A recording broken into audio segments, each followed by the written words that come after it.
So it was a session on European projects that are being conducted in Europe, and it's all about trying to tackle the access issues that European patients are facing to get CAR-T treatments. So it's about automating manufacturing processes. It's about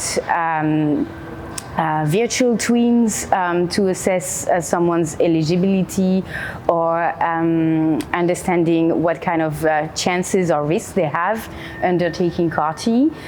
So the whole session was really short summaries of all those projects and making sure everyone is aware of those projects. And the aim is that there's more synergy between consortiums, but also avoid double work, avoid duplicating work, because at the end of the day, the costs are on the patients. So we want to avoid that, and we want to make sure that all the projects answers real patient needs, and that everyone is aware of what other people are doing, so they can collaborate more on those projects.